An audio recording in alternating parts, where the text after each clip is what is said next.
चले भी आपकी क्लास स्टार्ट कर लेते हैं। कुछ नैतिकता का भाव पैदा हुआ व्यक्तित्व में या नहीं है? अभी हो रहा है या नहीं हो रहा है? धीरे धीरे हो रहा है। हाँ, वो नैतिकता का भाव जो आएगा वो आएगा भी धीरे धीरे, है ना। जितनी आवश्यकता है आपके इस विषय की उतनी नैतिकता आपके व्यक्तित्व में होनी चाहिए। फिलहाल जो कक्षा के माध्यम से आप लोग व्यवहार कर रहे हो, इसी व्यवहार का फायदा आपको निबंध लेखन में पूरा मिलने वाला है। तो मैंने कल आपको बताया था कि शुरुआत में आज हल्की सी कैलकुलेशन प्लेटो साहब की होगी, और उसी के बाद आज ही आपके क्या स्टार्ट हो जाएंगे, अरस्तु। अरस्तु भी आपके काम की चीजें, ऐसी बात नहीं है। और अरस्तु का जो राज्य संबंधी विचार है वो काफी कारगर भी है ना। और जिस तरीके से अरस्तु ने राज्य संबंधी विचार का प्रस्तुतिकरण किया है, उससे आधुनिक संदर्भ में राज्यों को हम काफी कुछ सिखा सकते हैं। राइट। पहले प्लेटो का जो मामला कल क्लास के लास्ट में मैंने आपको हल्का सा समझा दिया होगा। तो प्लेटो के रिगार्डिंग जो आपको फिलहाल कैलकुलेशन करनी है, तो जैसे मान लीजिए आपने कहा कि प्लेटो का क्या है आपके पास, तो आप कहेंगे कि प्लेटो का आदर्शवादी राज्य आपके पास है।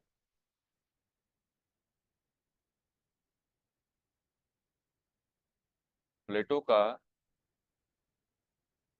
आदर्शवादी राज्य। ठीक है। अब देखो, जो आपके प्लेटो का आदर्शवादी राज्य है उसके साथ अगर आप वर्ग विभाजन के मुद्दे को जोड़ के चलते हैं, तो मैंने ऑलरेडी आपको बता रखा है कि वर्ग विभाजन कैसे तीन तरीके से है। और ये जो आपका क्लास डिवीजन है, जिसको आप हिंदी में वर्ग विभाजन कहते हैं, इसमें क्या क्या चीजें हैं। एक तो आपका क्या है, शासक वर्ग। और ऑलरेडी आपको बता दिया गया है कैसे कैसे आएगा। एक आपका क्या है, सैन्य वर्ग है। और लास्ट वन आपको क्या दिखाई पड़ता है, उत्पादक वर्ग। उत्पादक वर्ग। यानी कि प्लेटो के आदर्शवादी राज्य के सिद्धांत में अगर आप क्लास डिवीजन की थ्योरी को कैलकुलेट करने की बात करेंगे, तो तीन प्रकार के जो वर्ग हैं आपको वहां पर क्या है, दिखाई पड़ते हैं। अब मामला ये बनता है कि प्लेटो साहब आपको क्या समझाना चाहते हैं, कि यानी कि जो आपका शासक वर्ग है, शासक वर्ग के साथ आप किसको जोड़ दो, सैन्य वर्ग को जोड़ दो, दोनों को मर्ज करके आप चलेंगे। जब आप दोनों को मर्ज करके चलेंगे तो ये दोनों जो आपके क्लासेस हैं, इन्हीं को प्लेटो साहब बार बार क्या कहते हैं, गार्जियन क्लास कहते हैं। इन्हीं को क्या कहते हैं, गार्जियन क्लास कहते हैं।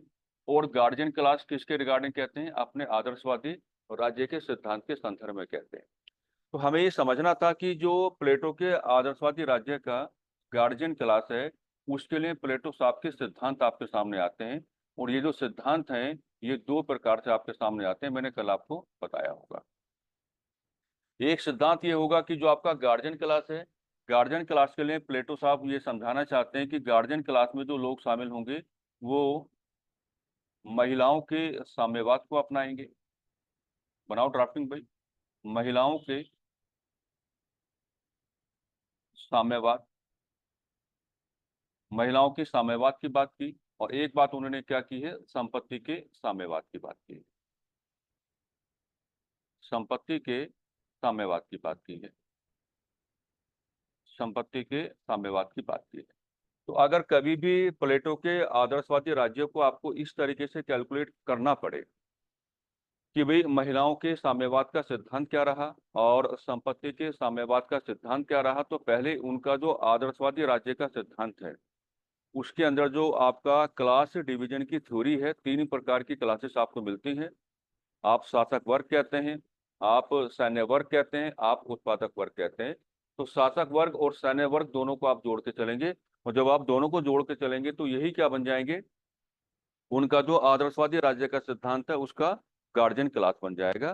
तो गार्जियन क्लास के संदर्भ में उनके विचार हैं कि भी आप लोगों को महिलाओं के साम्यवाद पर बल देना पड़ेगा, और आप लोगों को क्या है, संपत्ति के साम्यवाद पर बल देना पड़ेगा। आप लोगों को महिलाओं के साम्यवाद पर बल देना पड़ेगा, और आप लोगों को संपत्ति के साम्यवाद पर बल देना पड़ेगा।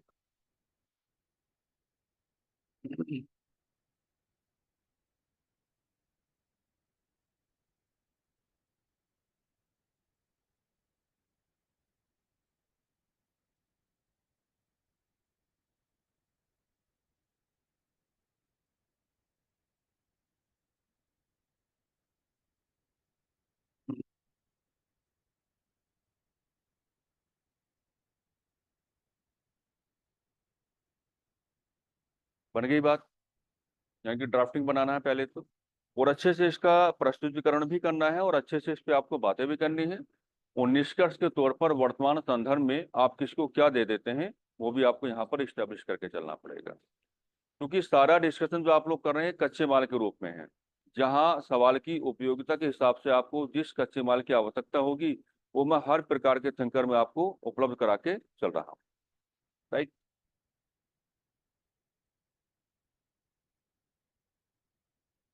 चलिए पहला पैराग्राफ बनाइएगा फिर।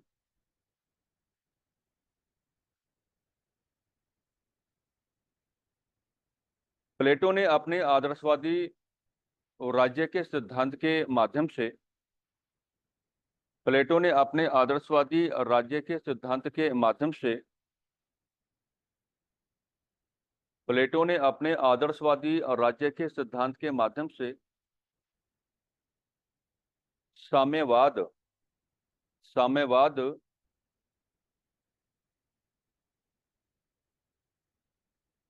जैसी शब्दावली का जो प्रयोग किया साम्यवाद जैसी शब्दावली का जो प्रयोग किया,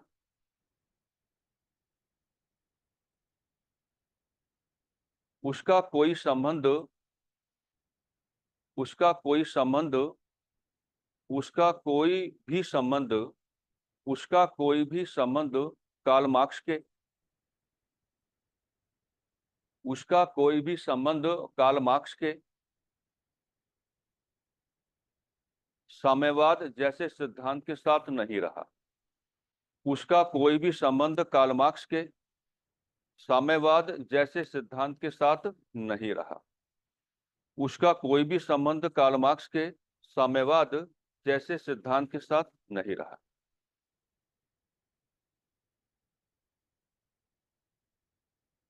असल में उनका साम्यवाद संबंधी विचार असल में उनका साम्यवाद संबंधी विचार असल में उनका साम्यवाद संबंधी विचार आदर्शवादी और राज्य के असल में उनका साम्यवाद संबंधी विचार आदर्शवादी राज्य के गार्जियन क्लास को आदर्शवादी राज्य के गार्जियन क्लास को अनुशासित करने की बात कर रहा था। गार्जियन, है ना, आदर्शवादी राज्य के गार्जियन क्लास को, अभिभावक वर्ग को, आदर्शवादी राज्य के गार्जियन क्लास को अनुशासित करने की बात कर रहा था।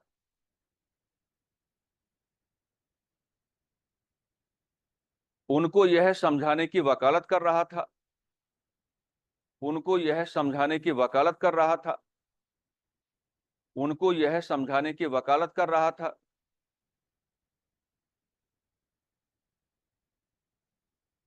कि आदर्शवादी राज्य में बड़ी जिम्मेदारियां आप लोगों के पास ही होंगी। उनको यह समझाने की वकालत कर रहा था कि आदर्शवादी राज्य में बड़ी जिम्मेदारियां आप लोगों के पास ही होंगी कि आदर्शवादी राज्य में बड़ी जिम्मेदारियां आप लोगों के पास ही होंगी। इसी नाते आपको अपने साथ इसी नाते आपको अपने साथ ऐसी किसी व्यवस्था का जुड़ाव नहीं करना है। इसी नाते आपको अपने साथ ऐसी किसी व्यवस्था का जुड़ाव नहीं करना है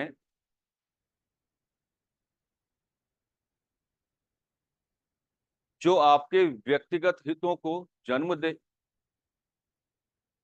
जो आपके व्यक्तिगत हितों को जन्म दे जो आपके व्यक्तिगत हितों को जन्म दे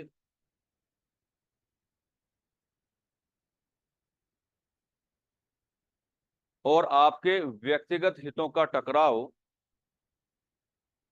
और आपके व्यक्तिगत हितों का टकराव और आपके व्यक्तिगत हितों का टकराव और आपके व्यक्तिगत हितों का टकराव आदर्शवादी राज्य के और आपके व्यक्तिगत हितों का टकराव आदर्शवादी राज्य के सामूहिक हितों के साथ हो जाए, और आपके व्यक्तिगत हितों का टकराव आदर्शवादी राज्य के सामूहिक हितों के साथ हो जाए।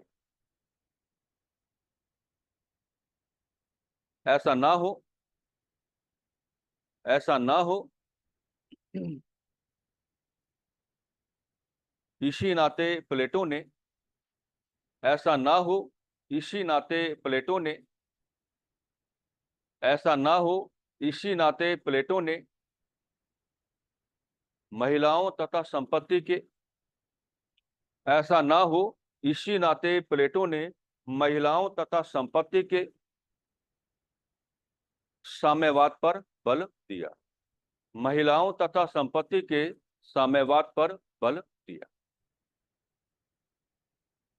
तो ये मैंने कल क्लास के लास्ट में भी आपको ओरली समझाया होगा कि अगर मामला महिलाओं के साम्यवाद का होगा या अगर मामला संपत्ति के साम्यवाद का होगा, तो ये जो विचार हैं किसके, प्लेटो के, इनको आप कार्ल मार्क्स के साम्यवाद के साथ जोड़ करके नहीं चलेंगे, क्योंकि कार्ल मार्क्स का जो साम्यवाद है वो समानताओं की बात करेगा, आर्थिक समानताओं की बात करेगा, और कार्ल मार्क्स के साम्यवाद में वर्ग विभाजन कार्य ही नहीं करता। वो मैंने शायद आपको किसी क्लास में बताया होगा।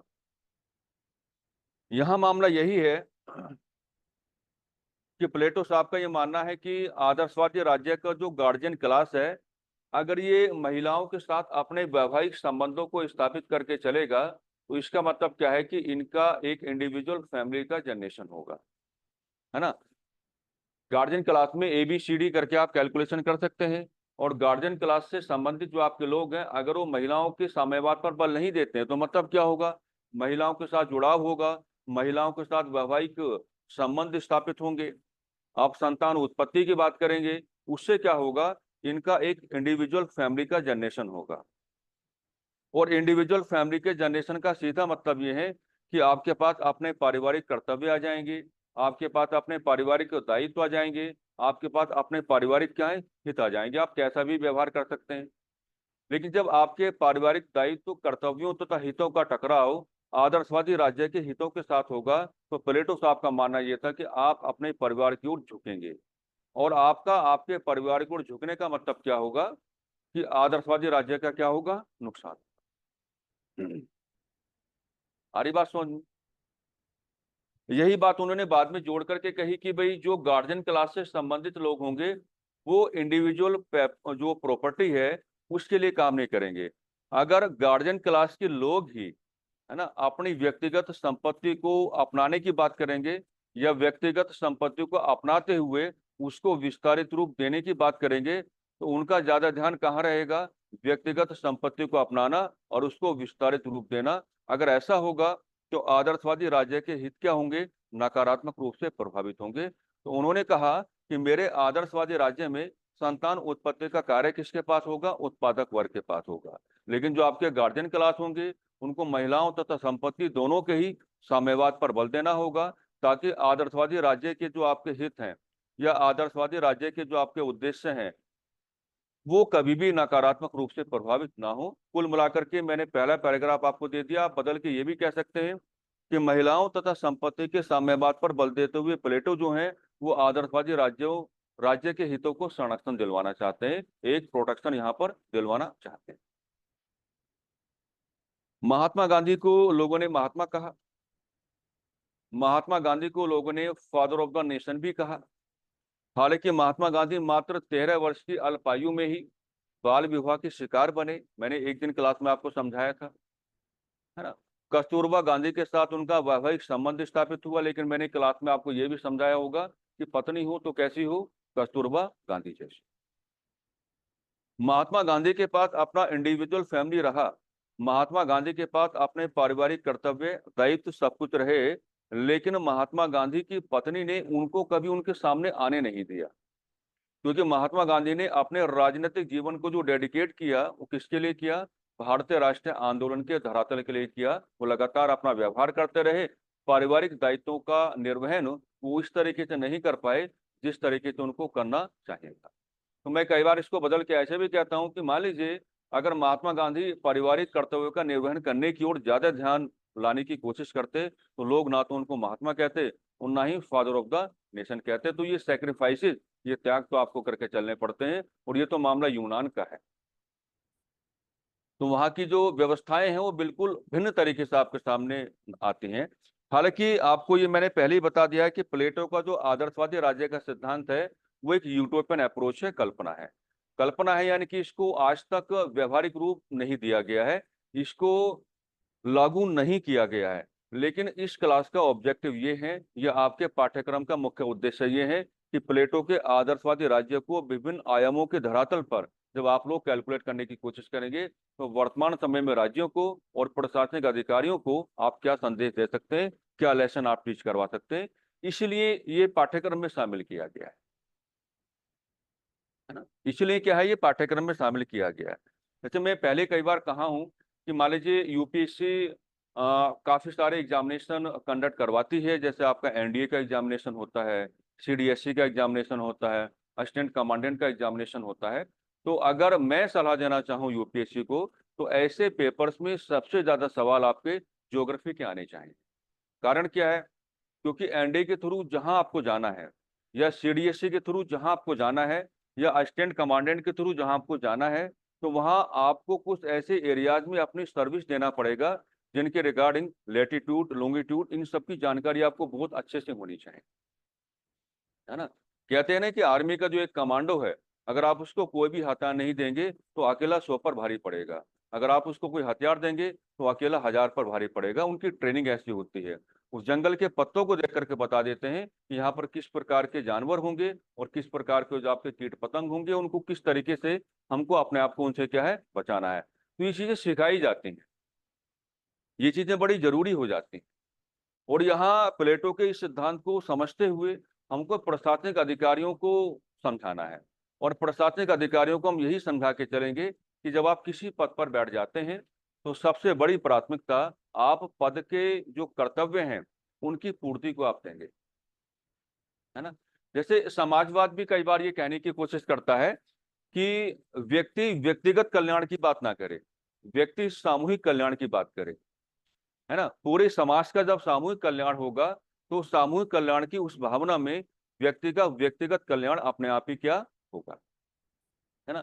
यही बात आपको पता होगा, आचार्य चाणक्य भी आगे चल करके कहेंगे, वो राजा को इसी प्रकार का संदेश दे रहे थे कि राजा के पास अपने व्यक्तिगत हित नहीं होने चाहिए। अगर कोई राजा अपने व्यक्तिगत हितों की पूर्ति के लिए कार्य करेगा तो ऐसा राजा कभी भी अपनी प्रजा का कल्याण नहीं कर पाएगा।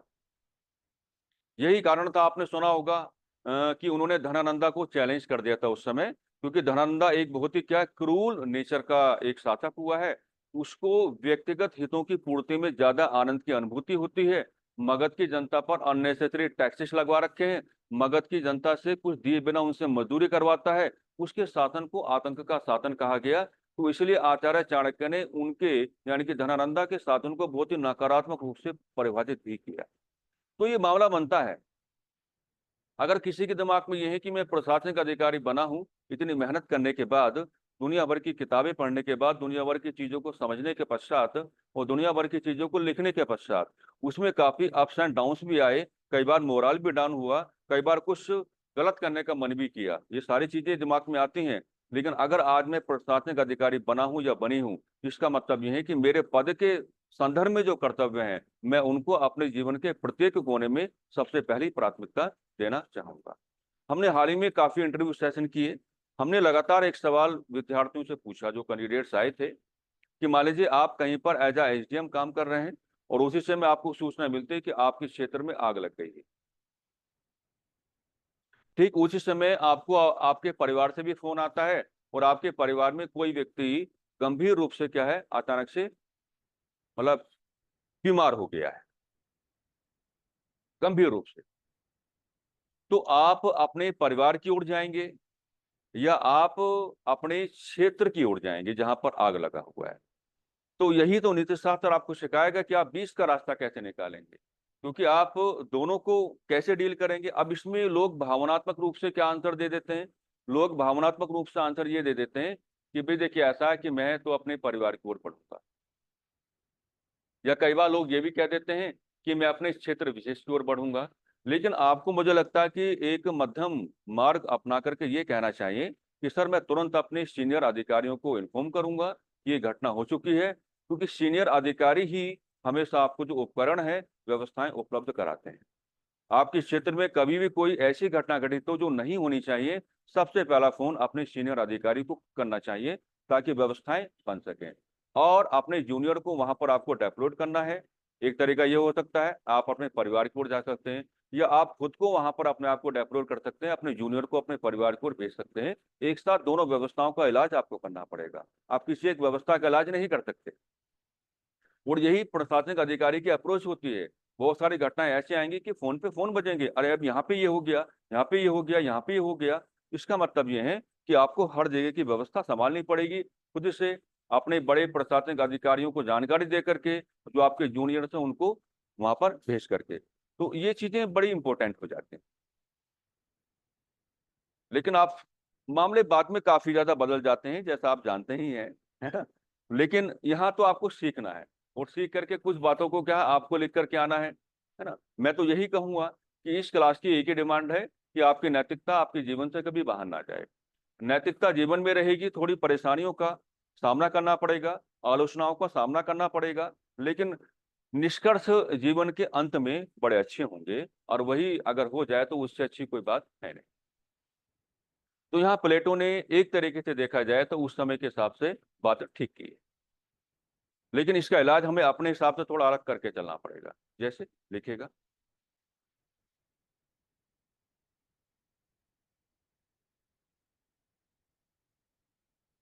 प्लेटो का यह मानना था कि प्लेटो का यह मानना था कि यदि आदर्शवादी राज्य का गार्जियन क्लास प्लेटो का यह मानना था कि यदि आदर्शवादी राज्य का गार्जियन क्लास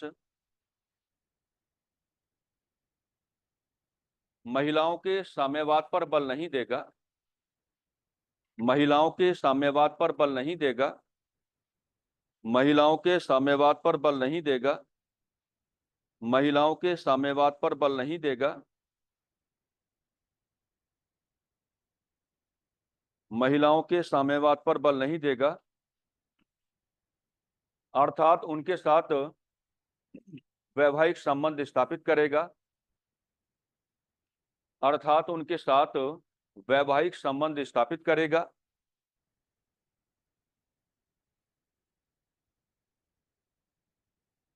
यही वैवाहिक संबंध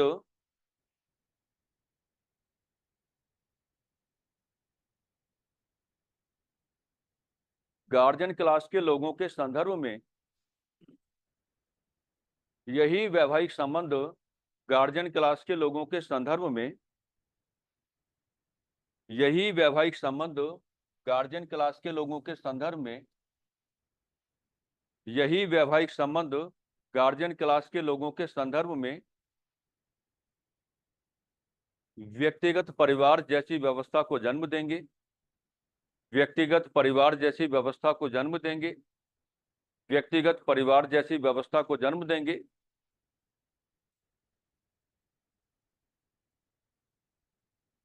व्यक्तिगत परिवार की यह व्यवस्था, व्यक्तिगत परिवार की यह व्यवस्था, व्यक्तिगत परिवार की यह व्यवस्था गार्जियन क्लास से संबंधित लोगों के समक्ष, व्यक्तिगत परिवार की यह व्यवस्था गार्जियन क्लास से संबंधित लोगों के समक्ष, व्यक्तिगत परिवार की यह व्यवस्था गार्जियन क्लास के लोगों से संबंधित, गार्जियन क्लास के लोगों से संबंधित, सॉरी, गार्जियन क्लास के लोगों के समक्ष, गार्जियन क्लास के लोगों के समक्ष पारिवारिक पारिवारिक कर्तव्यों का प्रस्तुतिकरण करेंगे। गार्जियन क्लास के लोगों के समक्ष पारिवारिक कर्तव्यों का प्रस्तुतिकरण करेंगे। गार्जियन क्लास के लोगों के समक्ष पारिवारिक कर्तव्यों का प्रस्तुतिकरण करेंगे, पारिवारिक कर्तव्यों का प्रस्तुतिकरण करेंगे। यही पारिवारिक कर्तव्य, यही पारिवारिक कर्तव्य आदर्शवादी राज्य, यही पारिवारिक कर्तव्य आदर्शवादी राज्य के हितों पर नकारात्मक प्रभाव डालेंगे। यही पारिवारिक कर्तव्य आदर्शवादी राज्य के हितों पर नकारात्मक प्रभाव डालेंगे, नकारात्मक प्रभाव डालेंगे, नकारात्मक प्रभाव डालेंगे। वहीं दूसरी ओर प्लेटो ने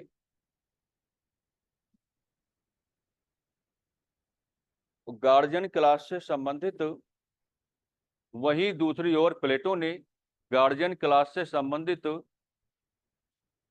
वहीं दूसरी ओर प्लेटो ने गार्जियन क्लास से संबंधित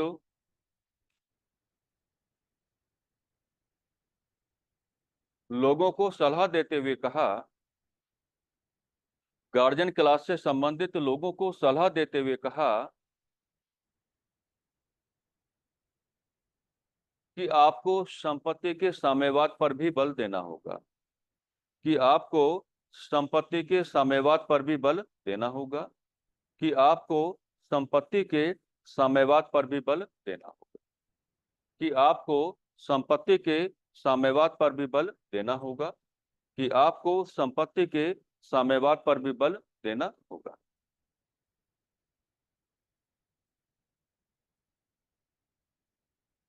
असल में प्लेटो यह समझाने की कोशिश कर रहे थे, असल में प्लेटो यह समझाने की कोशिश कर रहे थे, असल में प्लेटो यह समझाने की कोशिश कर रहे थे, असल में प्लेटो यह समझाने की कोशिश कर रहे थे कि यदि गार्जियन क्लास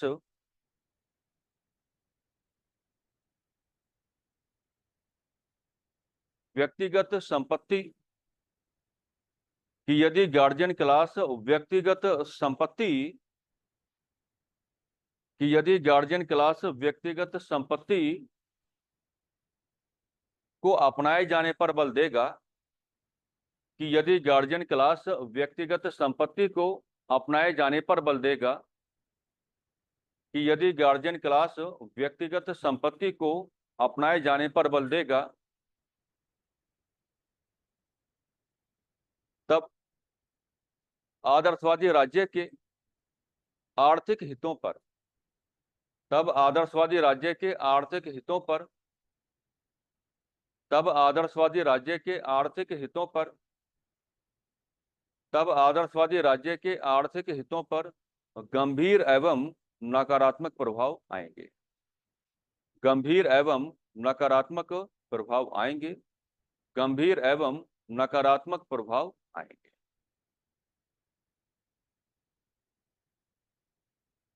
कुल मिलाकर प्लेटो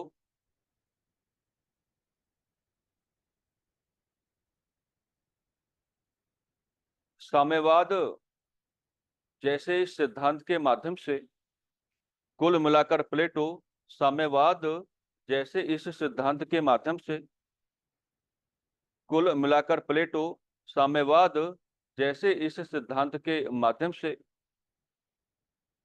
साम्यवाद जैसे इस सिद्धांत के माध्यम से आदर्शवादी राज्य के हितों को, आदर्शवादी राज्य के हितों को, आदर्शवादी राज्य के हितों को संरक्षण देने का कार्य कर रहे थे, आदर्शवादी राज्य के हितों को संरक्षण देने का कार्य कर रहे थे, आदर्शवादी राज्य के हितों को संरक्षण देने का कार्य कर रहे थे, संरक्षण देने का कार्य कर रहे थे। ओके, अब हमें इसको जोड़ना है जो आपके विषय की मांग है। ये तो मैंने ये बताया कि प्लेटो क्या व्यवहार कर रहे थे, है ना। तो जुड़ाव कैसे होगा?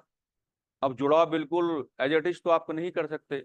अगर आज के टाइम में प्रशासनिक अधिकारियों को आप ये कहेंगे कि आपको महिलाओं के साम्यवाद पर बल देना है, तो ये आपका व्यवहार क्या होगा? नकारात्मक होगा। राइट। हम कुछ बीच का रास्ता निकालते हुए एक अच्छी लैंग्वेज बना सकते हैं और प्रशासनिक अधिकारियों को समझा सकते हैं कि भाई प्लेटो के इस विचार, सिद्धांत, दृष्टिकोण के माध्यम से आप लोग किस तरीके से अपनी सर्विस को अच्छा बना सकते हैं। और वही क्या है? नीति शास्त्र का उद्देश्य है। जैसे अंतिम पैराग्राफ बनाइए इस डिस्कशन का।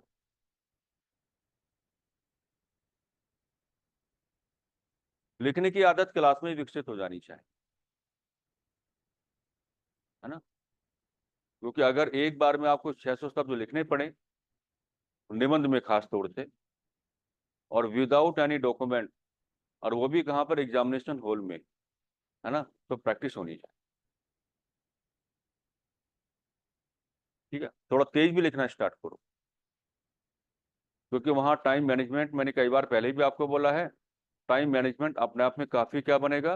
डोमिनेंट फैक्टर बनेगा। अगर आप टाइम के साथ चलेंगे तो अच्छा रहेगा, टाइम के साथ नहीं चलेंगे तो आपके जो क्वेश्चन है वो छूट जाएंगे, जो नहीं होना चाहिए। ठीक है जी, लिखिएगा।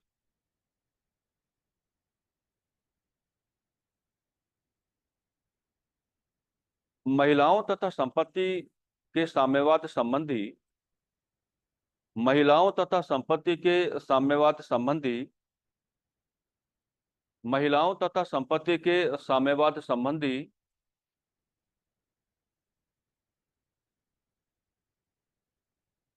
प्लेटो के विचारों से महिलाओं तथा संपत्ति के साम्यवाद संबंधी प्लेटो के विचारों से वर्तमान समय में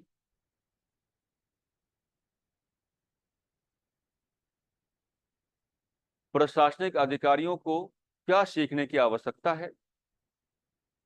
वर्तमान समय में प्रशासनिक अधिकारियों को क्या सीखने की आवश्यकता है? वर्तमान समय में प्रशासनिक अधिकारियों को क्या सीखने की आवश्यकता है?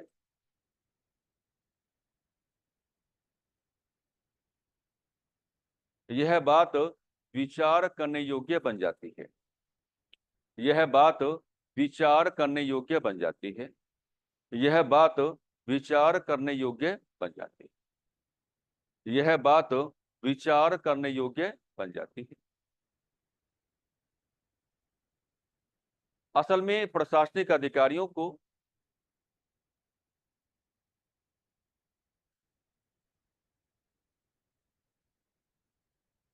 न तो महिलाओं के साम्यवाद पर बल देने की आवश्यकता है। असल में प्रशासनिक अधिकारियों को न तो महिलाओं के साम्यवाद पर बल देने की आवश्यकता है। असल में प्रशासनिक अधिकारियों को न तो महिलाओं के साम्यवाद पर बल देने की आवश्यकता है,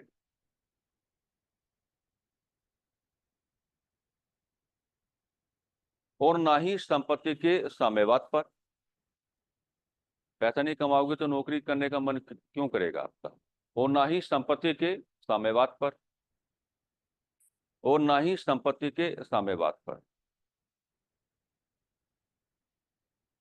प्रशासनिक अधिकारियों को बस इतना समझना है, प्रशासनिक अधिकारियों को बस इतना समझना है, प्रशासनिक अधिकारियों को बस इतना समझना है, प्रशासनिक अधिकारियों को बस इतना समझना है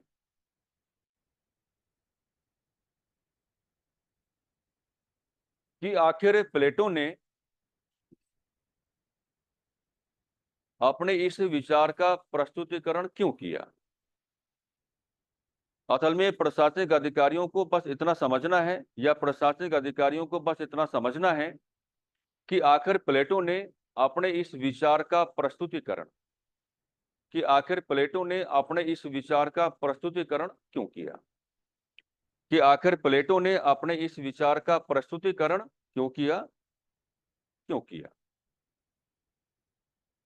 केवल केवल आदर्शवादी राज्य के हितों को संरक्षण देने के उद्देश्य से, केवल आदर्शवादी राज्य के हितों को संरक्षण देने के उद्देश्य से, केवल आदर्शवादी राज्य के हितों को संरक्षण देने के उद्देश्य से।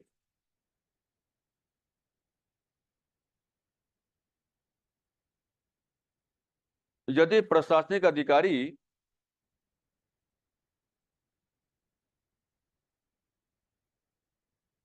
अपने प्रशासनिक पदों से संबंधित यदि प्रशासनिक अधिकारी अपने प्रशासनिक पदों से संबंधित अपने प्रशासनिक पदों से संबंधित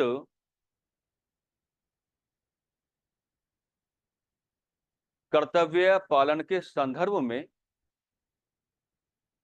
कर्तव्य पालन के संदर्भ में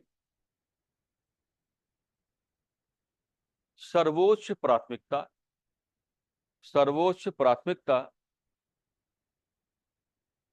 सर्वोच्च प्राथमिकता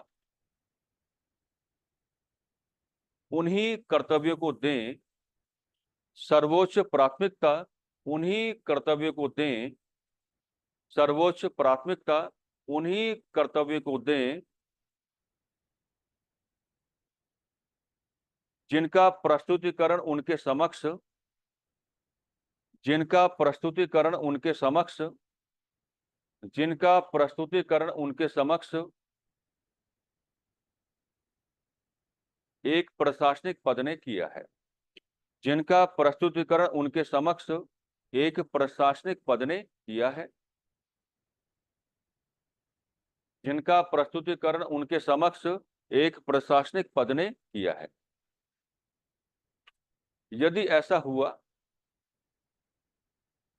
यदि ऐसा हुआ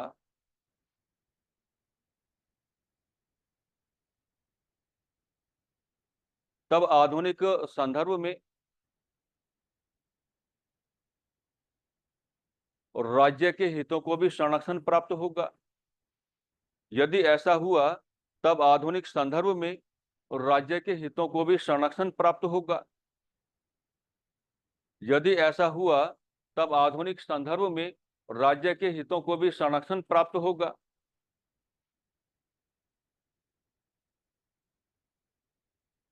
साथ ही साथ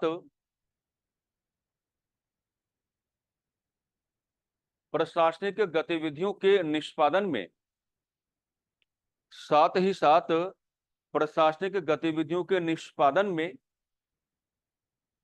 साथ ही साथ प्रशासनिक गतिविधियों के निष्पादन में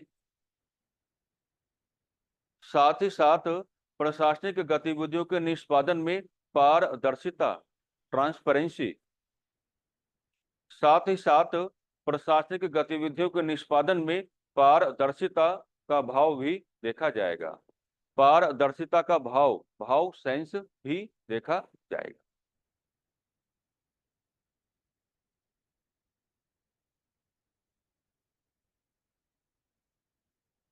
तो ऐसे इसका इलाज आपको करके चलना है ना हमने सारी बातें कर ली उनके सिद्धांतों का विश्लेषण भी हमने कर लिया है और आधुनिक संदर्भ में किस तरीके से आप जुड़ाव करके चलेंगे है ना तो दरअसल ये कच्चे माल हैं अब यहीं से चीजें उठा उठा के आपको क्या है जब सवाल आपसे पूछे जाएंगे वहां पर व्यवस्थाओं का जुड़ाव आपको क्या है करके चलना पड़ेगा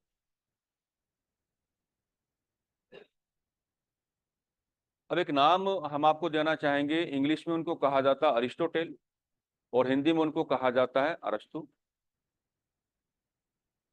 जिनको मैंने हमेशा अपना गुरु माना है हालांकि प्लेटो में मुझे कोई खराबी नजर नहीं आती है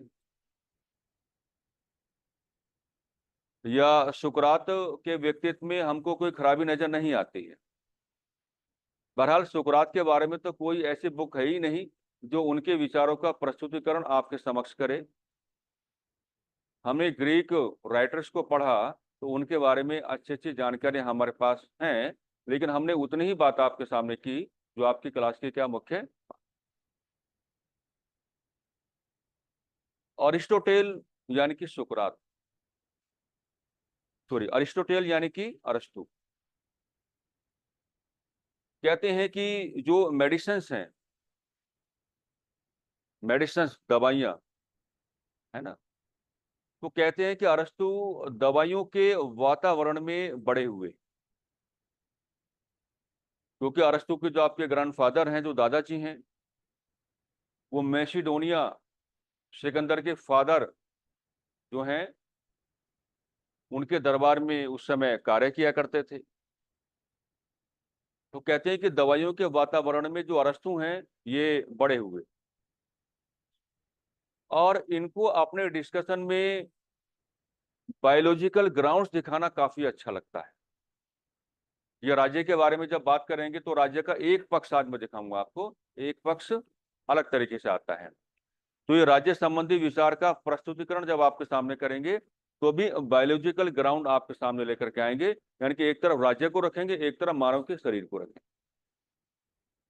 राज्य और मानव शरीर के बीच क्या होगा, कंपैरेटिव स्टडी करा के आपको दिखाएंगे, तुलनात्मक अध्ययन, और उस तरीके से आपको समझाते हैं। उसको कहा जाता है कि स्टेट के रिगार्डिंग जो उनकी कैलकुलेशन है उसमें बायोलॉजिकल एलिमेंट्स को उन्होंने जोड़ा है।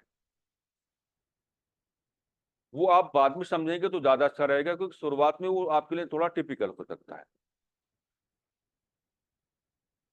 अब कहानी कहां से स्टार्ट करें, कहानी यहां से स्टार्ट करें कि अरस्तु को एक ऐसा वातावरण बहुत पहले से मिला, जैसे मैंने अभी भी आपको बताया कि मेडिसिन के बीच में उन्होंने अपना जीवन आगे बढ़ाया, परिवार का माहौल पूरा वही बना हुआ था। तो मेडिसिन के साथ साथ जो आपका मैथमेटिक्स है उसकी बेसिक कैलकुलेशन भी अरस्तु के पास रही। अब मैथमेटिक्स की जो बेसिक कैलकुलेशन अरस्तु के पास रही, इनका बड़ा फायदा यह हुआ कि प्लेटो की एकेडमी में प्रवेश करना आसान हो गया, क्योंकि मैंने ऑलरेडी आपको बता रखा है कि प्लेटो का जो शिक्षण संस्थान है द अकेडमी, अगर आप उसमें पढ़ना चाहते हैं तो मेन गेट पर यही लिखा हुआ था कि अगर आपको मैथमेटिक्स का बेसिक नॉलेज है तो आपको प्रवेश दिया जाएगा, और अगर आपको नहीं है तो बाहर निकलिएगा। तो अरस्तु को मैथमेटिक्स की बेसिक नॉलेज रही, तो प्लेटो की जो शिक्षण संस्थान है द अकेडमी, उसमें प्रवेश करना उनके लिए काफी ज्यादा क्या हो गया, आसान हो गया। अरस्तु ने द अकेडमी में अच्छी पढ़ाई की और बहुत ही जल्द प्लेटो को एक अवार्ड देना पड़ा अरस्तु को, और वो अवार्ड क्या था, मैन ऑफ द अकेडमी।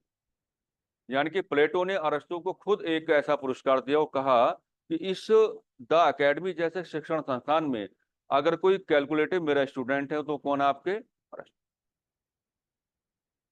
प्लेटो के जाने के बाद काफी समय तक अरस्तु ने द अकेडमी का संचालन भी किया, और जैसा शायद मैंने आपको बताया अवश्य होगा कि अरस्तु का जो पढ़ाने का तरीका है वो मुझे बहुत ज्यादा पसंद है ना। असल में देखो, आज एक सच्चाई आपको बता देता हूँ, जो अच्छे स्पोक्स पर्सन होते हैं ना वो बोलने से ही सब कुछ समझा देते हैं, बोलने से। तो अरस्तु का जो पढ़ाने का पैटर्न है, जैसा आप लोग बोर्ड की डिमांड करते हैं कि बोर्ड के थ्रू कैलकुलेशन होनी चाहिए, तो ये तो खैर चलो करंट एनवायरनमेंट आपका बना हुआ है कि बोर्ड के थ्रू आपको कुछ कैलकुलेशन करानी है, ये बात। लेकिन वाकई में जिन लोगों के पास बहुत गहरी नॉलेज होती है ना, उनको बोर्ड वोर्ड की कोई आवश्यकता पड़ती नहीं है, वो उनका ओरली ही इतना कुछ समझा करके चले जाते हैं कि अगर आप ऑब्जर्व करने की कोशिश करोगे तो सारी चीजें आपके गिरफ्त में आ जाती हैं। अरस्तु ने द अकेडमी के अंदर एक सर्कल बनवाया था, और उस सर्कल पर वो आगे आगे घूमते रहते थे, और विद्यार्थी क्या है उनके पीछे पीछे चलते रहते।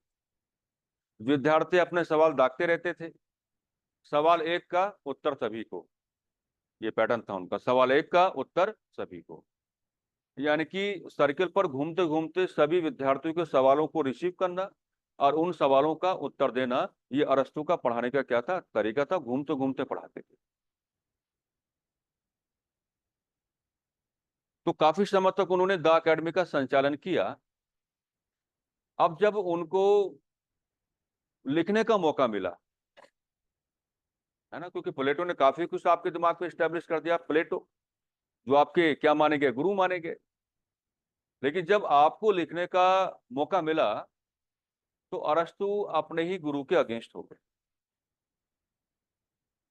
प्लेटो के अगेंस्ट। मैंने हमेशा इस बात को ऐसे लिया है कि अरस्तु का मानना यह रहा कि अगर आप रातों रात चमकना चाहते हैं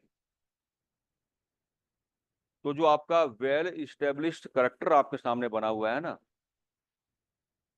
आप उसके अगेंस्ट हो जाओ। यूनान में उस समय दौर किसका था, प्लेटो। और अरस्तु ने एक ही बात का कान पकड़ा कि मेरे गुरु हैं, सम्मान पूरा है। मेरे गुरु हैं, सम्मान पूरा है, लेकिन उनके विचार जो रहे काल्पनिक, मैं उनके साथ नहीं जाना चाहता। बस इसी बात से उन्होंने एक डिफरेंस क्रिएट किया अपने और प्लेटो के बीच में, और डिफरेंस क्रिएट करके हुए अपने आप को यथार्थवादी कहा। यथार्थवादी का मतलब क्या होगा? रियलिस्टिक अप्रोच थी उनकी। यानी कि उनकी बातों का मतलब ये है कि वो इस हिसाब से बात करेंगे कि उनके सिद्धांतों को, विचारों को अगर आपको व्यावहारिक रूप देना पड़े तो आपको चुनौतियों का सामना नहीं करना पड़ेगा। बड़ी आसानी से आप अरस्तु के विचारों को, सिद्धांतों को व्यावहारिक रूप दे पाए। बस वहीं से बात बनने लगी, है ना। और बाद में एक समय ऐसा भी आया कि अरस्तु ने सिकंदर के गुरु के रूप में कार्य किया। तो कई बार जो आपके महान शिष्य आपको मिल जाते हैं, तो महान शिष्य भी क्या, आपको प्रसिद्धि दिलवा देते हैं। सिकंदर ने जो कुछ किया यूनान के लिए, उसने भी अरस्तु की जो लोकप्रियता है उसमें कमी नहीं की, बल्कि क्या की, वृद्धि ही की। लेकिन अरस्तु ने जिस तरीके से आघात किया काल्पनिक मुद्दों पर, और किसके काल्पनिक मुद्दों पर? अपने ही गुरु के। तो उस तरीके से लोगों को एक नया इन्वायरमेंट उस समय मिला। लोगों को ये समझ में आया कि भाई ये बातें प्लेटो की बातों से काफी डिफरेंट हैं। यानी कि प्लेटो अपनी बातें तो कर रहे हैं, जैसा ओपी गावा साहब कहते हैं कि पता नहीं प्लेटो कौन से कोने में बैठे हुए थे, जहां बैठ करके उन्होंने आदर्शवादी राज्य की कल्पनाएं कर दी।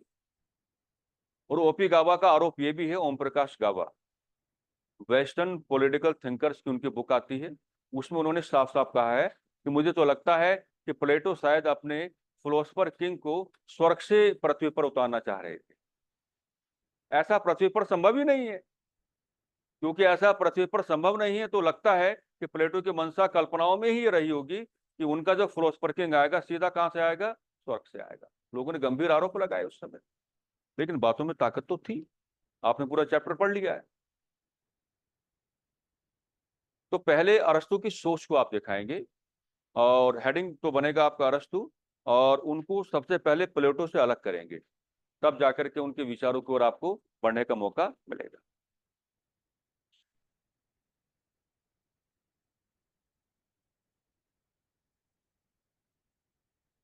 बस हमारा भी जन्म गलत समय में हो गया।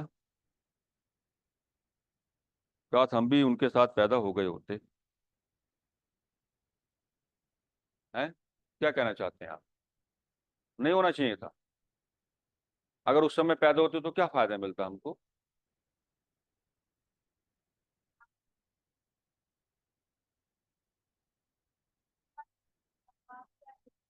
हाँ, एक बात हम आज आपको बोल के जा रहे हैं, हालांकि हम नेक्स्ट क्लास में आएंगे, इसका मतलब ये नहीं है कि नेक्स्ट क्लास में नहीं आएंगे। हमारे यहाँ संभवतः बहुत जल्द एक ऐसा समय आने वाला है कि अगर किसी गली में कोई बुद्धिजीवी निकलेगा ना, तो लोग उस पर पत्थर मारेंगे। लिख लेना डायरी में कहीं। कारण, भौतिक सुखों का आवरण। ठीक है, ये बात ध्यान रखें। चावार्क और ओशो, इन दोनों की बातों को कभी ऑब्जर्व करना, ये भौतिक सुखों की बातें कर रहे हैं। ओशो मुझे काफी पसंद है, मेरे टकराव हैं उनके साथ, एक नहीं बहुत सारे मुद्दों पर टकराव। लेकिन ओशो एक बात कहते हैं, उनकी एक बात मुझे अच्छी लगती है कि जीवन में मेहनत करने का उद्देश्य क्या? अगर जीवन में मेहनत करने के बाद आप अपने आप को सुख ना दे पाए, तो आपको इस मेहनत का कोई मतलब नहीं।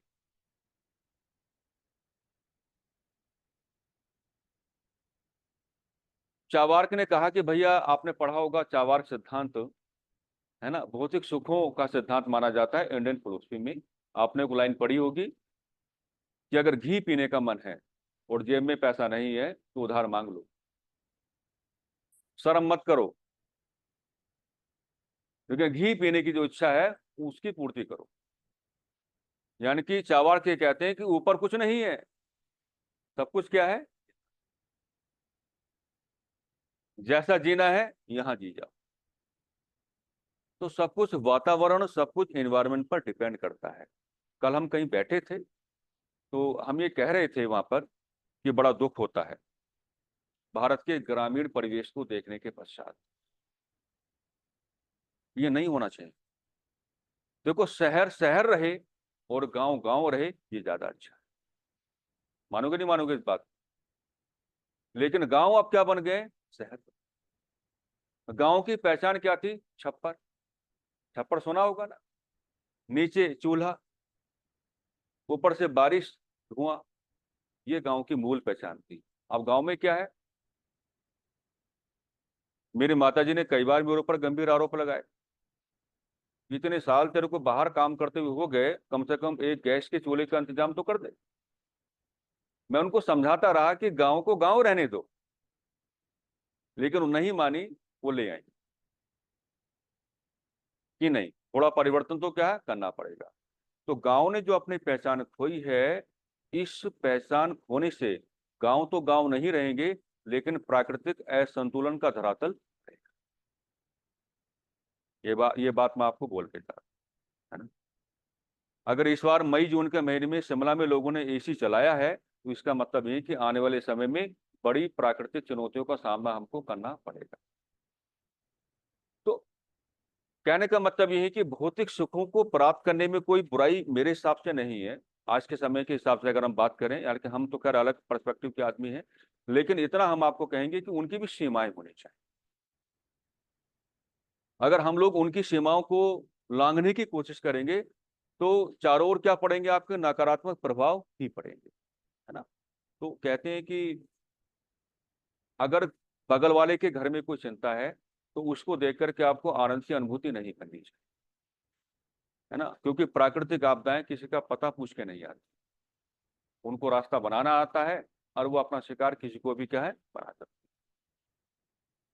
तो कुछ उस समय के जो लोग हैं उनकी अच्छी बात है। मैं तो अभी भी अपने पापा जी से बात करता रहता हूँ, जैसे मेरा नियम है। तो मैं उनसे अभी भी यही कह रहा था कि देखो, कैसा समय था कि लोग आपके टाइम के लोग क्या है, ना तो फीवर की कोई मेडिसिन लेते थे, और आपस में, है ना, सौहार्द, प्रेम भावना इतनी ज्यादा अधिक थी कि आज के समय में तो मैं कहता हूं कि अगर आपके घर में दो लोग आ जाएं तो उनके लिए चाय बनाना मुश्किल हो जाता है। सच्चाई है, ये बुरा मत मानना, मेरे सब पर लागू हो रही है। लेकिन पुराने जमाने के लोग, उनकी बात ऐसी थी कि एक एक साथ 35-35, 40-40 लोग आ रहे हैं। हमारे जो परदादा थे, जिनके नाम से मेरा नाम भी है, दुष्यंत राम प्रसाद, तो अब बताते हैं हमारे परिवार के लोग एक एक साथ 40-40 लोग आते थे, और किसी की हिम्मत कोई मना कर दे खाना बनाने से, सबको खाना बनाना पड़ता था, रात के 12 बजे भी बनाना पड़ता था। उन लोगों की पहचान थी। उन लोगों ने अच्छा जीवन व्यतीत किया, ना कभी कोई मेडिसिन खाई, ना कुछ, है ना।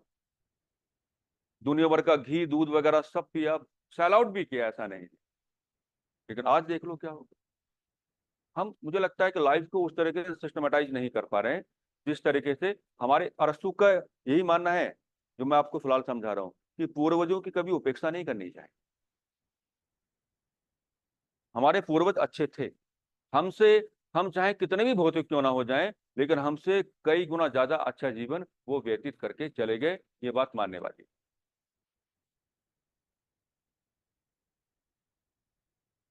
आ रही नहीं बात समझ? तो यही उन्होंने शुरुआत में कहा भी है। मैं इसी बात को भी इस पैराग्राफ के माध्यम से क्या आपको जोड़ करके बताऊंगा। लिखते हैं, चलिएगा।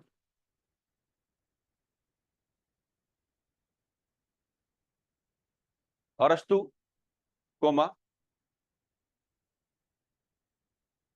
यूनान के महान राजनीतिक विचारक। अरस्तु, कोमा, यूनान के महान राजनीतिक विचारक। अरस्तु, कोमा, यूनान के महान राजनीतिक विचारक।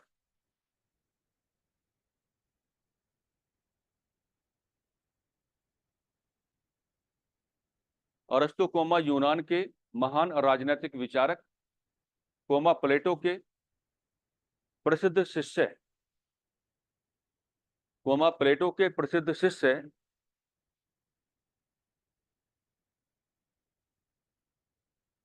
जिन्हें प्लेटो ने स्वयं मैन ऑफ द एकेडमी का पुरस्कार दिया था, जिन्हें प्लेटो ने स्वयं मैन ऑफ द एकेडमी का पुरस्कार दिया था, जिन्हें प्लेटो ने स्वयं मैन ऑफ द एकेडमी का पुरस्कार दिया था, मैन ऑफ द एकेडमी का पुरस्कार दिया।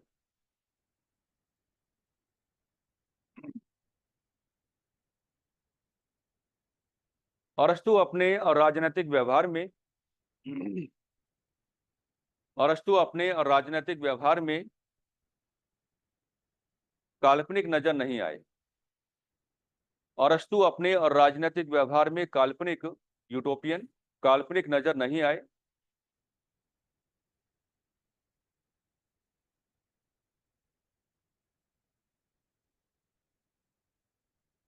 बल्कि वे तो अपने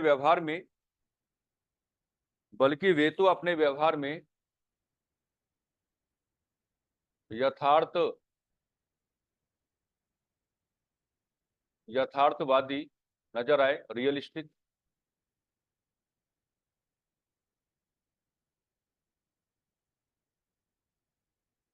बल्कि वे तो अपने व्यवहार में यथार्थवादी नजर आए।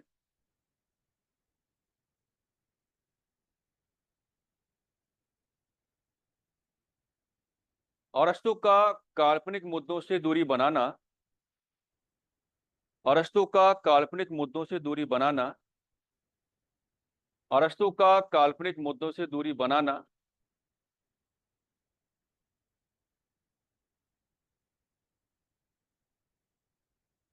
तथा यथार्थवादी होना अरस्तु का काल्पनिक मुद्दों से दूरी बनाना तथा यथार्थवादी होना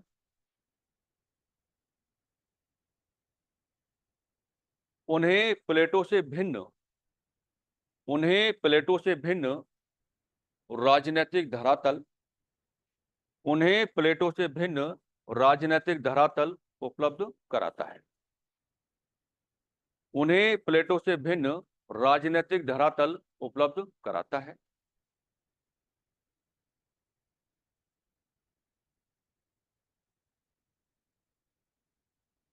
अरस्तु ने बार बार इस बात को दोहराया कि अरस्तु ने बार बार इस बात को दोहराया कि अरस्तु ने बार बार इस बात को दोहराया कि अरस्तु ने बार बार इस बात को दोहराया कि यदि कोई व्यवस्था यदि कोई व्यवस्था यदि कोई व्यवस्था लंबे समय से अपना प्रभाव बनाए हुए है यदि कोई व्यवस्था लंबे समय से अपना प्रभाव बनाए हुए है यदि कोई व्यवस्था लंबे समय से अपना प्रभाव बनाए हुए है यदि कोई व्यवस्था लंबे समय से अपना प्रभाव बनाए हुए है तब ऐसी व्यवस्था को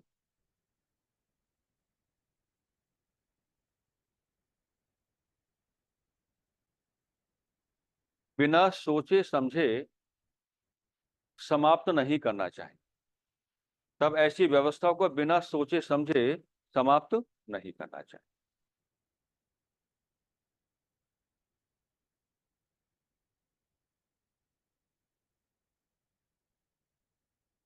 क्योंकि अरस्तु यथार्थवादी रहे क्योंकि अरस्तु यथार्थवादी रहे क्योंकि अरस्तु यथार्थवादी रहे यही कारण है कि उनकी चर्चाओं को व्यावहारिक रूप देना यही कारण है कि उनकी चर्चाओं को व्यावहारिक रूप देना यही कारण है कि उनकी चर्चाओं को व्यावहारिक रूप देना यही कारण है कि उनकी चर्चाओं को व्यावहारिक रूप देना आसान आसान रहा उनकी चर्चाओं को व्यावहारिक रूप देना आसान रहा उनकी चर्चाओं को व्यावहारिक रूप देना आसान रहा। शुरुआत हम कहां से करेंगे, देखिए।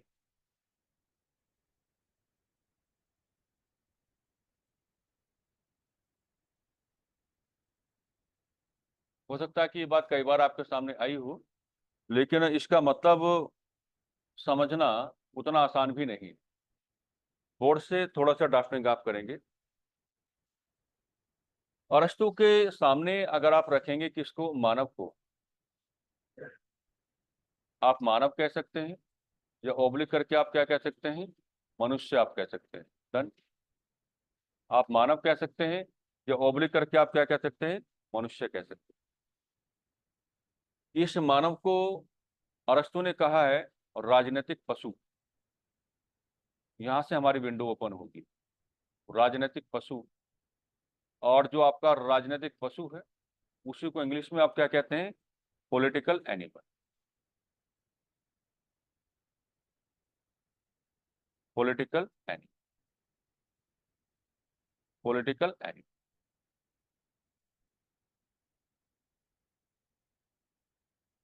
कभी भी अगर आपको अरस्तु का राज्य संबंधी विचार कहीं डिस्कस करना पड़े तो इन वाक्यों का प्रयोग वहां अवश्य करें, क्योंकि इन वाक्यों के सहारे आप अपनी चर्चा को सकारात्मक रूप से पाएंगे।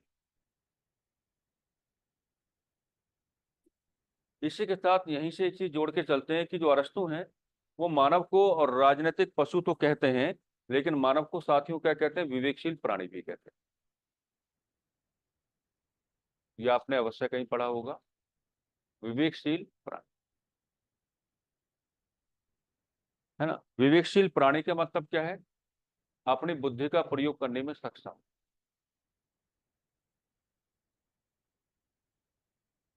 अपनी बुद्धि का प्रयोग करने में सक्षम,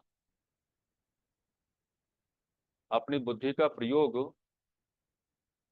करने में सक्षम, कैपेबल, अपनी बुद्धि का प्रयोग करने में सक्षम यानी कि कैपेबल।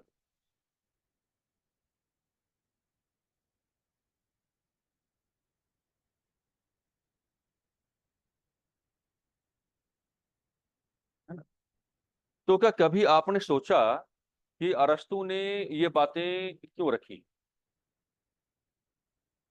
इन बातों को आपके सामने क्यों रखा, कि उन्होंने मानव को कहा कि मानव को राजनीतिक पशु कहना उचित होगा। एक तरफ तो वो मानव को राजनीतिक पशु यानी कि मानव की समानता किसके साथ है, पशु के साथ है। और एक और मानव को क्या कहते हैं, विवेकशील प्राणी कहते हैं। एक विवेकशील प्राणी का मतलब क्या हुआ, जो अपनी बुद्धि का प्रयोग करने में क्या होगा, सक्षम, है ना। तो असल में अरस्तु आपको क्या समझाना चाहते हैं, हम आपको बताते हैं। गौर से इसको समझना, ओरली समझा देते हैं।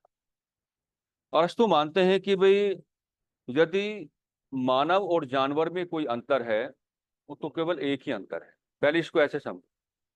अरस्तु ये समझाना चाहते हैं कि विकास मानव भी अपना करना चाहता है।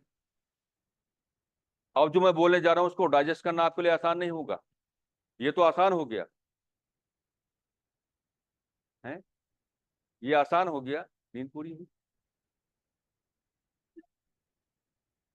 कि मानव जो है वो अपना क्या है, विकास कराना चाहता है। लेकिन वो कहते हैं कि जानवर भी अपने विकास की इच्छा रखता है। विकास की इच्छा मानव भी रखता है और विकास की इच्छा क्या है, जानवर भी रखता है ना। लेकिन अपने विकास को सुनिश्चित कराने के उद्देश्य से जानवर अपनी बुद्धि का प्रयोग नहीं कर पाते और मानव अपनी बुद्धि का प्रयोग कर जाता है। यही चीज मानव और जानवर में अगर आपको बेसिक डिफरेंस क्रिएट करना हो तो यही चीज है कि विकास करने की इच्छाएं दोनों के पास हैं। अपने आप को विकसित धरातल देने की इच्छाएं क्या हैं, दोनों के पास हैं।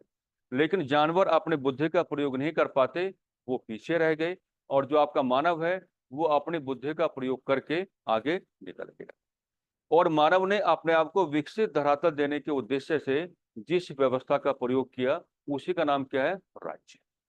और अरस्तु कहते हैं कि अगर आप मानव के विकास को कैलकुलेट करने की बात करोगे, विकास चाहे किसी भी प्रकार का हो, राजनीतिक हो, सामाजिक हो, आर्थिक हो, धार्मिक हो, राज्य अपने आप में क्या सर्वोत्तम व्यवस्था है। ये अरस्तु उस समय आपको क्या है समझा है। ठीक है। इसलिए जो समानता है, तो ये इस शब्द का सही मतलब ये है कि पहले उन्होंने शुरुआत में ये कहा कि जानवर और मानव क्या है, समान है अपने विकास की इच्छाओं को लेकर के। लेकिन बाद में क्या है अलग हो जाते हैं। और अलग कैसे हो जाते हैं? जानवर अपनी बुद्धि का प्रयोग नहीं कर पाए, वो पीछे रह गए, और मानव अपनी बुद्धि का प्रयोग करके आगे निकल गया। और राज्य जैसी व्यवस्था को उन्होंने क्या है, मानव के साथ जोड़ा, कि मानव के विकास को अगर आप कभी भी कैलकुलेट करेंगे, समझने की कोशिश करेंगे, तो राज्य जैसी व्यवस्था अपने आप में क्या है, ये सर्वोत्तम व्यवस्था है।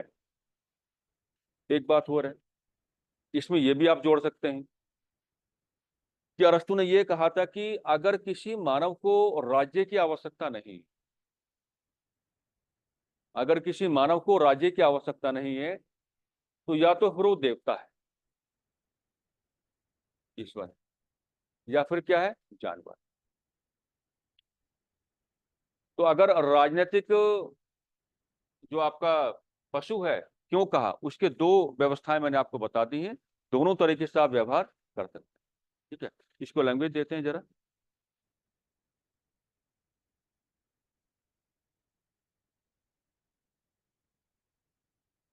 अरस्तु के राज्य संबंधी विचार का प्रस्तुतिकरण, अरस्तु के राज्य संबंधी विचार का प्रस्तुतिकरण, अरस्तु के राज्य संबंधी विचार का प्रस्तुतिकरण हमेशा इस रूप में होना चाहिए, हमेशा इस रूप में होना चाहिए, हमेशा इस रूप में होना चाहिए, हमेशा इस रूप में होना चाहिए, हमेशा इस रूप में होना चाहिए, कि उन्होंने मानव तथा पशु के मध्य, कि उन्होंने मानव तथा पशु के मध्य, कि कि उन्होंने मानव तथा पशु के मध्य किस प्रकार की समानताएं स्थापित की, कि उन्होंने मानव तथा पशु के मध्य किस प्रकार की समानताएं स्थापित की, कि उन्होंने मानव तथा पशु के मध्य किस प्रकार की समानताएं स्थापित की, तथा किस प्रकार की असमानताएं, कि उन्होंने मानव तथा पशु के मध्य किस प्रकार की समानताएं स्थापित की, तथा किस प्रकार की असमानताएं।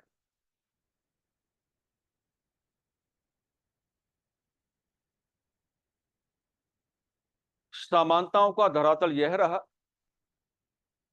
समानताओं का धरातल यह रहा, समानताओं का धरातल यह रहा,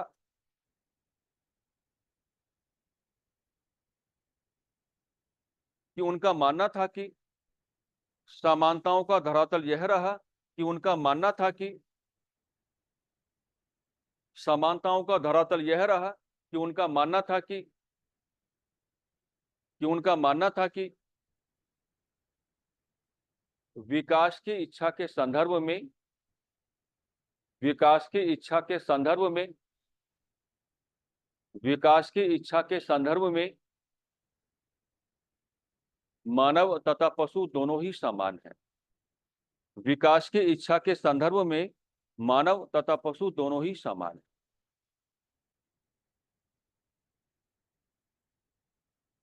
अर्थात दोनों ही अपना विकास करना चाहते हैं, अर्थात दोनों ही अपना विकास करना चाहते हैं, अर्थात दोनों ही अपना विकास करना चाहते हैं, अर्थात दोनों ही अपना विकास करना चाहते हैं, क्योंकि पशु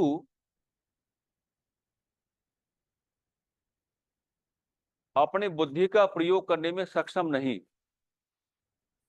क्योंकि पशु अपनी बुद्धि का प्रयोग करने में सक्षम नहीं, बुद्धि होती है पशु में, ये बात माननी पड़ेगी आपको, क्योंकि पशु अपनी बुद्धि का प्रयोग करने में सक्षम नहीं।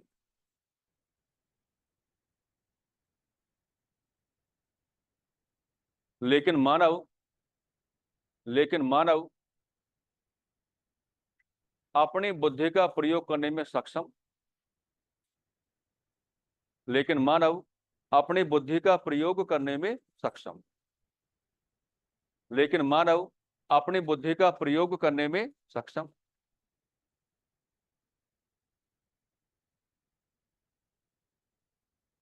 मानव का यही विवेकशील गुण, मानव का यही विवेकशील गुण मानव का यही विवेकशील गुण विकास के संदर्भ में, मानव का यही विवेकशील गुण विकास के संदर्भ में, मानव का यही विवेकशील गुण विकास के संदर्भ में उसे जानवरों से आगे ले गया, उसे जानवरों से आगे ले गया, उसे जानवरों से आगे ले गया, उसे जानवरों से आगे ले गया। पेंशन स्कोर अपना इसी पैराग्राफ में।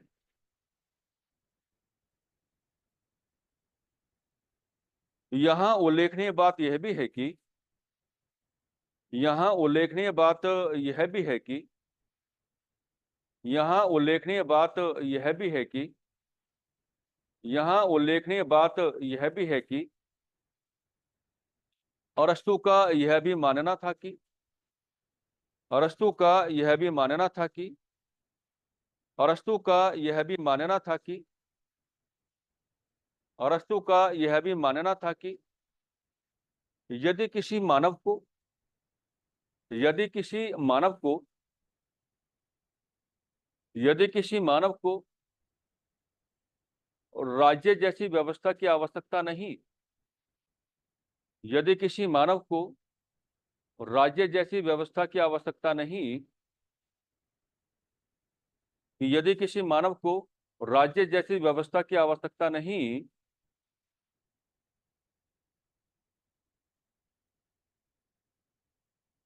तब या तो वह देवता है, सर एक बार लाइन रिपीट कर दीजिए।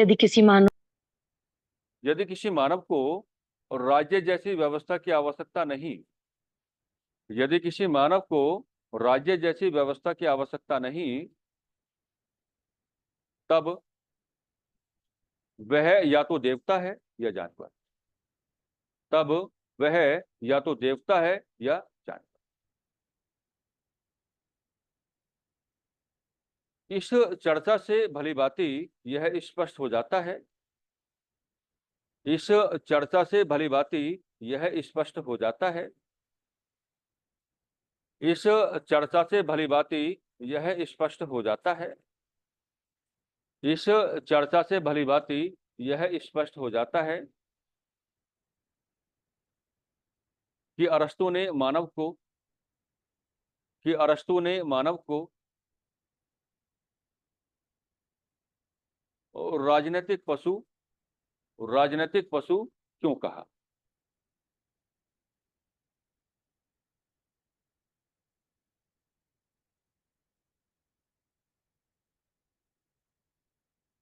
नेक्स्ट पैराग्राफ लिख लो, वेरी वेरी मोस्ट इंपोर्टेंट, क्योंकि एक बहुत बड़ी विंडो यहीं से आपकी ओपन होगी।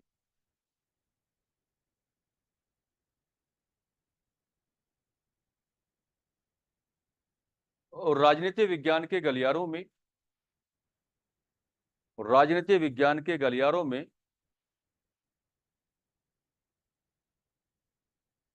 अरस्तु पहले ऐसे और राजनीतिक विचारक माने गए, और राजनीति विज्ञान के गलियारों में राजनीति विज्ञान के गलियारों में अरस्तु पहले ऐसे और राजनीतिक विचारक माने गए, अरस्तु पहले ऐसे राजनीतिक विचारक माने गए, अरस्तु पहले ऐसे और राजनीतिक विचारक माने गए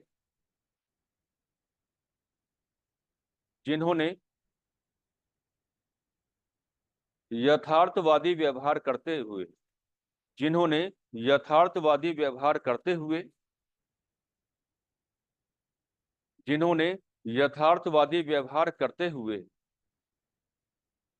है ना, जिन्होंने यथार्थवादी व्यवहार करते हुए अपने राज्य संबंधी सिद्धांत का प्रस्तुतिकरण किया, जिन्होंने यथार्थवादी व्यवहार करते हुए अपने राज्य संबंधी सिद्धांत का प्रस्तुतिकरण किया, जिन्होंने यथार्थवादी व्यवहार करते हुए अपने राज्य संबंधी सिद्धांत का प्रस्तुतिकरण किया।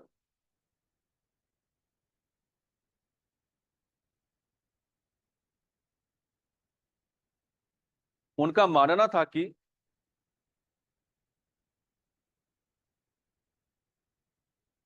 यदि बात मानव के उनका मानना था कि यदि बात मानव के उनका मानना था कि यदि बात मानव के राजनीतिक उनका मानना था कि यदि बात मानव के राजनीतिक सामाजिक सांस्कृतिक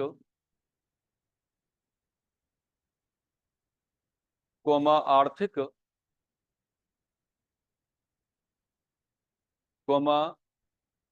धार्मिक विकास की हो धार्मिक विकास की हो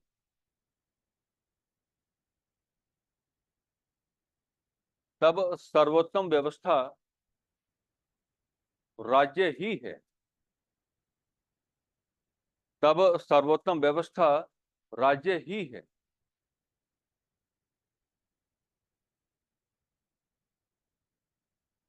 असल में अरस्तु मानव के विकास के संदर्भ में असल में अरस्तु मानव के विकास के संदर्भ में असल में अरस्तु मानव के विकास के संदर्भ में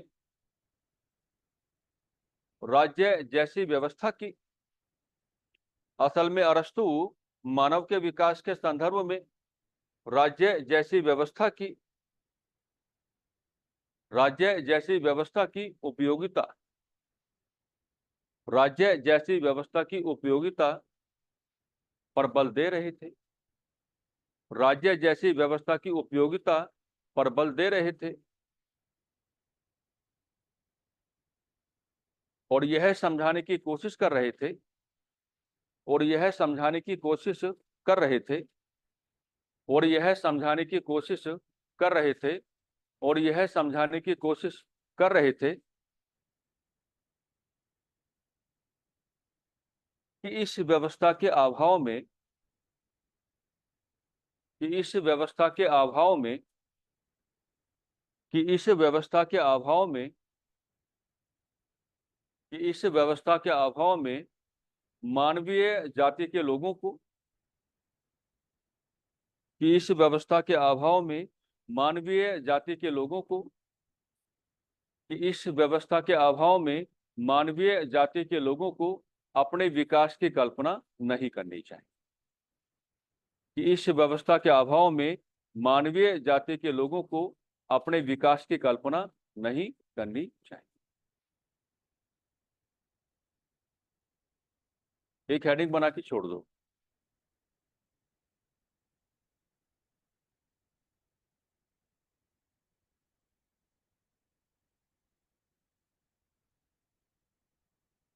राज्य जैसी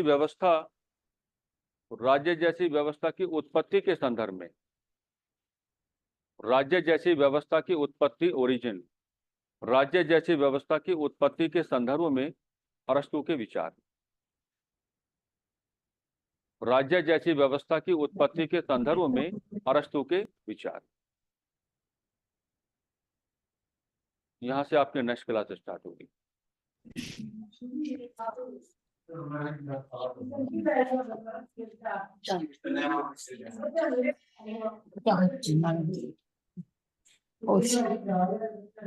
क्या